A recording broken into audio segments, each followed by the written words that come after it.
Guide ஒருத்தவர் இருப்பாப்ல. நான் சுத்தி கட்டமானு கேட்டா இல்ல நாங்க பாத்துக்கிறோம் வாங்கி கேட்டுக்கு அந்த பக்கத்துல போய் பார்த்தா நல்லா இருக்குமே நம்ம பசங்க யோசிச்சு விறுவிறுன்னு கேட்டு மேல ஏறி அந்த பக்கத்துல இறங்கி குணா குகைக்குள்ள போறாங்க. இதுவே தப்பு. இந்த குணா குகையும் உள்ள அழகா வேடிக்கை பார்த்துக்கிட்டே ஜாலியா அப்படி சுத்தி இப்படி உள்ள போய்கிட்டு இருக்கும்போது அங்க இருந்த பாறையில இவங்க ஊரு மஞ்சுமல் இல்லையா, மஞ்சுமல் பாய்ஸ்னு எழுதலாம்னு சொல்லிட்டு மஞ்சள் கலர்ல பெயிண்ட் எடுத்து அங்க எங்கேயே கிடக்கும், கிடைக்கிறத வச்சு மஞ்சுமல் பாய்ஸ் அப்படின்னு எழுதிட்டு இருப்பாங்க. வாங்கடா எல்லாரும் சேர்ந்து ஒரு போட்டோ எடுத்துக்கலாம்டா இந்த பேரோட அப்படின்னு சொல்லிட்டு கூப்பிடும் போது ஒருத்தன் வருவான் பாருங்க, வரட்டு அங்க இருந்த ஒரு பள்ளத்துல விழுந்துடுறான். ஒரு செகண்ட் என்ன நடந்ததுன்னு இவங்களால கணிக்கவே முடியாது. ஆளுங்கன்னு தேடுவாங்க. அதுக்கப்புறம் தான் சுயநலவுக்கு வந்து பையன் கீழே விழுந்துட்டான்டான்னு பதறி போவாங்க. கீழே விழுந்தவன் என்னாச்சு ஏதாச்சுன்னு ஒன்னும் புலப்படல. மித்த பசங்களையும் கூப்பிட எல்லா பேரும் பதறி அடிச்சுக்கிட்டு வராங்க. ஐயோன்னு அலறாங்க, கத்தி கூப்பாட போடுறாங்க. ஒன்னும் வேலைக்காகல. டூரிஸ்ட் கைடு சத்தம் கேட்டு என்னன்னு தேடி வந்து விசாரிப்பாரு. இந்த மாதிரி ஒருத்தன் உள்ள விழுந்துட்டான்னு கேட்டதும் அவரு அரண்டு போறாரு. இங்கே ஒரு செக்யூரிட்டி இருப்பான், அவங்கிட்ட போய் கொஞ்சம் உதவி கேளுங்க பாடு சொன்னதும் செக்யூரிட்டி கார்டை தேடி பசங்க ஓடியாராங்க. கார்டை கண்டுபிடிக்க முடியல. கீழே வந்தா நம்ம டீக்கடைக்காரர் இருப்பாரு, கைதி படத்துல போலீஸ்காரர் வருவாரு, அவர் தான். அவர்கிட்ட ஓடி போய் இந்த மாதிரி பள்ளத்துல விழுந்துட்டாங்க, குணா கோயக்குள்ள இருந்த பள்ளம்னு சொன்னதும் அந்த பள்ளமா தம்பி அது சாத்தானோட கிச்சனுப்பா, சாத்தானோட சமையலறப்பா, அதுக்குள்ள விழுந்த யாரும் உயிரோட வந்ததா சரித்திரமே இல்லப்பா, அங்க போய் என்னப்பா பண்றீங்க அப்படின்னு பயப்படுற. அங்க போறதுக்கே ஒரு 4-5 எலுமிச்சை பழத்தை எடுத்துக்கிட்டு தான் போறாப்ல. வாங்கண்ணான்னு கூப்பிட பரிதாபப்பட்டு போறாரு. அங்க பசங்க எல்லாம் அந்த பள்ளத்துக்கு சுத்தி நின்னு கத்திக்கிட்டு இருப்பாங்க. தள்ளி வா உள்ள இழுத்துற போது அப்படின்னு பதறாரு. வேண்டாண்டா உள்ள விழுந்த யாரும் பொழைச்சதே கிடையாதுன்னு எவ்வளவு சொல்லி பாக்குறாரு. ஆனா இவங்க விட்டுட்டு போறதுக்கு மனசு வரல. பணமா கிடந்தா கூட பணத்தையாவது நாங்க வீட்டுக்கு எடுத்துட்டு போகணுங்கிறப்பல நிக்கிறானுங்க. சரி வேற வழி இல்ல, போலீஸ் ஸ்டேஷனுக்கு தான் போகணும்னு சொல்லிட்டு சில பேர் போலீஸ் ஸ்டேஷனுக்கும் போறாங்க. போலீஸ் ஸ்டேஷனுக்கு போனா கொடைக்கானல் யாரு நம்ம தமிழ்நாடு போலீஸ் 3 பேர் போய் இந்த மாதிரி கம்ப்ளைண்ட் பண்ணுவாங்க, பள்ளத்துல விழுந்துட்டாரு எங்க ஃப்ரெண்டு காப்பாத்துங்கன்னு. இன்ஸ்பெக்டர் வந்து பொலிர் அடிப்பாப்ல. நீங்களே வந்து உங்க பயல தள்ளி விட்டுவிட்டு விழுந்துட்டான்னு நாடகம் மாறீங்களா அப்படின்னு பழியை இவங்க மேல போடுவாப்ல. அங்கதான் போக கூடாதுன்னு எழுதி ஒட்டி இருக்குல்ல, கேட்டு போட்டிருக்குதுல்ல, அதையும் தாண்டி எகிரி குதிச்சா அப்படின்னு சத்தம் போடுறாரு, அடிக்கிறார். இங்க போனவங்க வரலையேன்னு சொல்லிட்டு இங்க பதறிக்கிட்டு இருக்காங்க. செக்யூரிட்டி கார்டுக்கும் மேட்டர் கேள்விப்பட்டு அவரும் வர்றாரு. இங்க இருந்து போங்கடாங்கிறாரு. ஆனா அவங்க போக மாட்டேங்கிறானுங்க. உள்ள விழுந்த பையனை குதுக்கிட்டு தான் போவோங்கிறாங்க. மழை வேற பெஞ்சிருச்சு. தண்ணி எல்லாம் அந்த பள்ளத்தை நோக்கி அப்படியே ஓடி வருது. தண்ணி இப்படியே உள்ள நிறைஞ்சுக்கிட்டு இருந்துச்சுன்னா பையன் உசுருக்கு ஆபத்துன்னு அந்த தண்ணியை தடுக்கிறதுக்காக இவங்க ஓடிக்கிட்டு இருக்கிற தண்ணியை தடுக்க எவ்வளவோ முயற்சி பண்றாங்க. ஆனாலும் ஒண்ணும் வேலைக்கு ஆகல. தண்ணி போயிட்டே தான் இருக்குது. அந்த பக்கம் போலீஸ் சரி பாவமேன்ட்டு ஒரு ஏட்டையை அமுச்சு விட்டுட்டு என்ன ஏதுன்னு ஒரு எட்டு பாத்துட்டு வா, இவங்க சொன்ன கதை உண்மையான தெரிஞ்சுக்கலாம்னு சொல்லிட்டு அமுச்சு வைக்கிறாப்ல. அவங்கள ஒரு ஜீப்ல ஏத்திட்டு போறாரு. போற வழியில வண்டியை நிப்பாட்டிட்டு ஒயின் ஷாப்புக்கு போய் 2 குவார்டர் வாங்கிட்டு வா, சைடிஸ் வாங்கிட்டு வான்னு பசங்களை அனுப்பிச்சு வைக்கிறார். லஞ்சம் கொடுத்தாதான் வேலை நடக்கும் போறான்னு இவங்களும் போய் ஒயின் ஷாப்ல வாங்கி கொண்டு வந்து கொடுப்பாங்க. வண்டி போய்கிட்டு இருக்கும் போதே சரக்க ஊத்தி குடிக்க பாப்பாரு போலீஸ். டேய் மெதுவா போடா கொட்டுதுல்ல அப்படிங்கிறாரு. அங்க நண்பன் உசுருக்கு போராடிக்கிட்டு இருக்கான். என்ன சார் என்ன பண்றீங்களா அப்படின்னு கேட்டா இங்க பாரு விழுந்த யாரும் பொழைச்சதே கிடையாது, இப்ப வேகமா போய் என்ன பண்ண போறோம், போற வழியில கயராவது வாங்கிக்கிறோம் சான்னு சொல்ல சரின்னு விட்டுறாரு. கயிறு ஈரெல்லாம் வாங்கிட்டு ஒரு வழியா வந்தாச்சுங்க. க்ளோஸ்டுன்னு போர்டு எடுத்து நம்ம ஏட்டையா மாட்டிட்டு மேல போறாரு. மேல போய் பார்த்தா பசங்க எல்லாம் தண்ணிய நிப்பாட்டுறதுக்கு போராடிக்கிட்டு இருந்தாங்க. சும்மா கடமைக்குன்னு போய் பழத்தை பார்த்துட்டு எப்பா தம்பி சத்தம் கேக்குதா அப்படின்னு ஒன்னும் கேட்காது. சரி செத்து போயிருப்பான் வாங்க கிளம்புவோன்னு போலீஸ் ஸ்டேஷனுக்கு கூப்பிட்டா இவங்க வர முடியாதுங்கிறாங்க. என் அம்மையில விட்டுட்டு வர முடியாதுங்கிறாங்க. கிளம்புற சமயம் ஒருத்த மட்டும் இல்ல அப்படின்னு உள்ள போய் விழுந்தவனோட பேரை சொல்லி கூப்பிடுவார். அப்பதான் லைட்டா முனங்கல் சத்தம் கேட்கும். உயிரோட தான் இருக்கான்னு எல்லாரும் பதறுவாங்க, திரும்ப கத்துவாங்க. அப்புறம் அமைதியா கேட்கும் போது மறுபடியும் முனங்கல் சத்தம் கேட்கும். உயிரோட தான் இருக்காங்கிறத நம்ம ஏட்டையாவும் கத்தி கன்ஃபார்ம் பண்ணிட்டு ஐயோ உள்ள உயிரோட இருக்கான்னா மேட்டர் அப்படியே விட முடியாதுல, தீயணைப்புத்துறைக்கு இன்ஃபார்ம் பண்றாங்க. தீயணைப்புத்துறை வந்துகிட்டு இருக்குது. அவங்களும் வந்து சத்தம் போடுறாங்க. உள்ள இருந்து முனங்கல் சத்தம் கேக்குது. உடனே மேல ஒரு கம்பி கட்டி கயரை உள்ள இறக்கி எல்லாம் ரெடி பண்ணி வச்சிட்டாங்க. சும்மா கயரை மட்டும் உள்ள தூக்கி போட்டுட்டு தம்பி பிடிப்பான்னா பிடிக்கிற நிலைமையில அவன் இருக்கிறானா இல்லையோ யாருக்கு தெரியும். அதனால பசங்க யாராவது உள்ள இறங்கணும்னு கேட்க தீயணைப்புத்துறை சேர்ந்தவங்களை உள்ள இறக்க சொல்லி முயற்சி பண்றாங்க. ஆனா தீயணைப்புத்துறை வீரர்கள் யாரும் உள்ள இறங்குறதுக்கு முன் வரல. இதானப்பா உங்க வேலைன்னு கேட்டா இல்ல சார், உள்ள இறங்கணும்னா இது சாத்தானோட சமையலற, உள்ள விழுந்தவங்க யாரும் உயிரோட வந்ததில்ல, உள்ள போய் செத்து போனா பாடி இல்லாம டெத் சர்டிபிகேட் கூட கிடைக்காது, என் குடும்பத்துக்கு பென்ஷன் கூட கிடைக்காது, எங்களை இறங்க சொல்றீங்க அப்படின்னு வருத்தப்படுறாங்க பசங்க எல்லாம். என்னடா பண்றேன்னு யோசிச்சுட்டு இருக்கும்போது நம்ம கேரள பசங்கள்ல ஒருத்தர் கொஞ்சம் வயசானவர் இருப்பாரு, அவரு இல்ல நான் இறங்குறேங்கிறாரு. ஏய் சும்மா ஏதோ எமோஷன்ல இப்படி எல்லாம் நடந்துக்காதப்பா அப்படின்னு போலீஸ்காரங்க சொல்லி பாப்பாங்க. இல்ல கன்ஃபார்மா என்னால இறங்க முடியும், நான் அவனை தூக்கிட்டு வரேங்கிறாப்ல. உடனே சரின்னு சொல்லிட்டு தீயணைப்புத்துறை ஆட்களும் கீழே அவன் ஒரு கால் கயரை பிடிக்கிற நிலைமையில இல்லன்னா 8 மாதிரி கயத்துல முடிச்சு போட்டு அவரோட இடுப்புலையும் இன்னொன்னு அவனோட நெஞ்சிலையும் கயரை கட்டி அப்படி பிடிச்சு தூக்கிட்டு வரணும் சரியா அப்படின்னு சொல்லி கேக்குறாங்க. புரியுதான்றாங்க. எப்படி முடிச்சு போடணும்னு கேக்குறாங்க. இவனுக்கு ஒன்னும் புரியலன்னு சொன்னா இன்னும் லேட் ஆயிட்டே இருக்கும். அதனால புரிஞ்சிருச்சுன்னு போய் சொல்லுவாரு. கீழே போய் அவனை பாத்துறேன், அதுக்கப்புறம் என்ன இளவு வேணாலும் நடந்துகிட்டோம் அப்படின்னு சொல்லிட்டு உள்ள இறங்குறதுக்கு தயாராயிட்டாரு. இவங்களும் கயரை விட்டு அப்படியே கொஞ்சம் கொஞ்சமா கீழே இறக்குறாங்க. தலைமை அப்படியே கொஞ்சம் கொஞ்சமா கீழே போய்கிட்டு இருக்காரு. நேரா வந்துட்டு இருந்தவருக்கு அப்புறம் பள்ளம் கொஞ்சம் அலை மாதிரி லெப்ட் ரைட்னு ஒரு மாதிரி போகும். விலகி உள்ள போகணும். உள்ள எல்லாம் போறாரு. இதுல தீயணைப்பத்துல கொண்டு வந்து அந்த கயிறு ஃபுல்லா காலி ஆயிடுச்சு. இதுக்கு மேல கீழே இறக்கணும்னா கயிறு லென்த்தா வேணும், இன்னொரு கயிறோட சேர்த்து முடிச்சு போட்டு தான் கீழே இறக்கணும். இன்னொரு கயிறு நம்ம பசங்க ஆல்ரெடி வாங்கிட்டு வந்தாங்கல்ல, அதை கூட பயன்படுத்திக்கலாம். ஆனா பிரச்சனை அது இல்ல.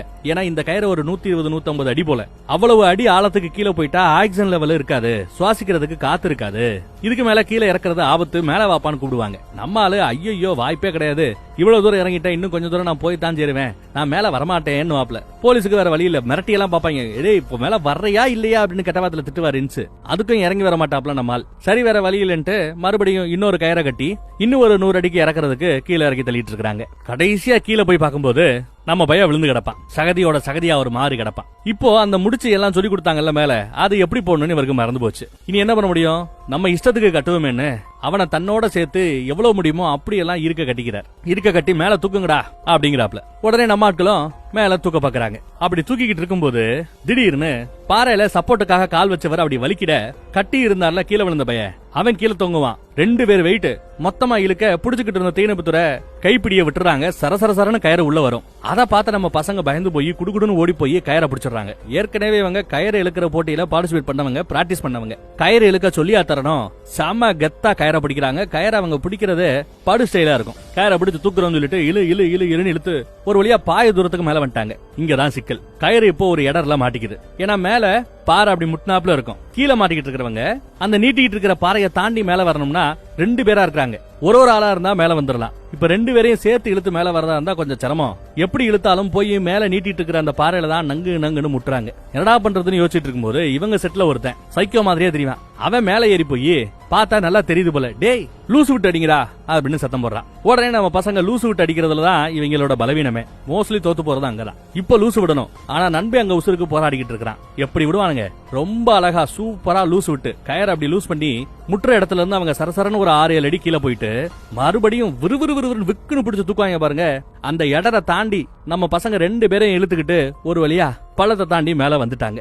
அப்பா ஆடி போயிடுவாங்க. ஆடி ஒரு வழியா அந்த பயலை காப்பாத்தி அப்படியே இவங்க செட்ல ஒத்தவன் நல்ல ஜிஜாண்டிக்கா இருப்பான். அடிபட்டவனை தூக்கிட்டு அப்படியே ஓடியாராங்க. வண்டியில ஏத்தி அங்க இருந்து கொடைக்கானல் ஹாஸ்பிட்டல்ல சேர்த்துறாங்க. ஹாஸ்பிட்டல்ல போதுமான வசதி இல்ல, பெருசா ஆபத்து இல்லைனாலும் உங்க ஊர்லயே பாத்து வச்சுக்கிறது நல்லதுங்கிறாப்ல டாக்டர் அம்மா சொல்ல, சரி இவங்க ஊருக்கே கூட்டிட்டு போறாங்க. அப்படி போகும்போதுதான் மீடியா ஆட்களுக்கு சில பேருக்கு இந்த மாதிரி சாத்தானோட பள்ளத்துல விழுந்து உயிரோட எழுந்த முதல் ஆள் தன் நண்பனுக்காக ஒருத்தர் உள்ள இறங்கி இருக்கிறாங்கிற மேட்டரை கேள்விப்பட்டு வந்து இன்டர்வியூக்கு கேக்குறாங்க. நாங்க வீட்டுக்கு போகணுமா, ஆளை விடுமான்னு காப்பாத்துற மனுஷன் சொல்லிட்டு கிளம்பிடுறாங்க. ஒரு வழியா வண்டி ஊரு போய் சேர்ந்துருச்சு. இவ்வளவு கூத்து நடந்திருக்கு. 200 அடிக்கு மேல இருக்கிற பிரம்மாண்டமான பள்ளம், உசுறு போய் உசுறு வரக்கூடிய ஒரு இடம். தான் உசுரை கொடுத்து ஒருத்தன் கீழே விழுந்தவன காப்பாத்திருக்கான். இந்த மேட்டரை எதையுமே சொல்லலங்க. ஏன்னா வீட்டுல போய் இவ்வளவு மேட்டர் சொன்னா பதறுவாங்கன்னு தெரியும்ல. ரொம்ப சிம்பிளா பள்ளத்துல ஃப்ரெண்டு விழுந்துட்டான், ஹாஸ்பிட்டல்ல சேர்த்துட்டு வந்தவன மட்டும் லைட்டா சொல்லி வச்சிருப்பாங்க. ஊர்க்காரங்களா அப்படிதான் நினைப்பாங்க. விழுந்த பையனோட அம்மா, என் பையனை கூட்டு போய் இப்படி உடச்சு வச்சு கொண்டு வந்திருக்கீங்களே, 7 கழுத வயசாகுது, கொஞ்சமாவது அக்கறையா நடந்திருக்கிறியா, உன்னை நம்பிதானே பிள்ளைய அமிச்சேன், இப்படி அடிபட்டு கொண்டு வந்திருக்கிறியே அப்படின்னு திட்டிக்கிட்டு இருப்பாங்க காப்பாத்துற பையில. அப்பயும் இவங்க மேட்டர் சொல்லிருக்க மாட்டாங்க. ஆனா நியூஸ்ல வந்த பிறகு அந்த ஏரியால இருந்த சர்ச்சில் பாதிரியார் எவ்வளவு பெரிய விஷயம் நடந்திருக்கு, சாத்தானோட பள்ளத்துல விழுந்து ஒருத்தங்க உயிரோட வெளியில வந்திருக்கான்னா இது சாதாரண விஷயம் இல்ல. இறைவனோட கிருபை இல்லாம இது நடக்கிறதுக்கு வாய்ப்பே இல்ல.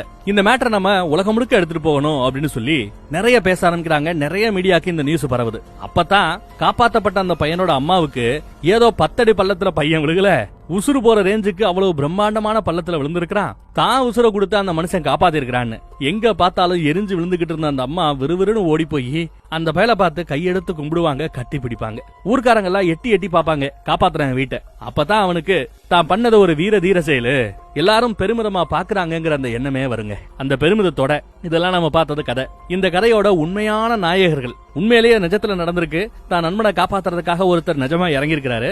அவங்க போட்டோவெல்லாம் காட்டுறாங்க எடுத்து. அப்படி உள்ள இறங்கி தான் நண்பனை காப்பாத்தினவருக்கு இந்திய நாட்டின் உயரிய வீரத்திற்கான அவார்டெல்லாம் கொடுத்திருக்காங்களா. இதெல்லாம் காட்டி படத்தை முடிக்கிறாங்க. முடிக்கும் போது இவ்வளவு கூத்துக்கும் காரணமான அந்த பள்ளத்தை போலீஸ் சும்மா விடுமா, ஒரு வேலியை போட்டு நங்கு நங்கு நடிச்சு அந்த பள்ளத்தையே கம்பி வலை போட்டு மூடி வச்சிடறாங்க. படமும் இங்க முடிஞ்சிருது. பார்ட் 1 முடிஞ்சிருச்சு.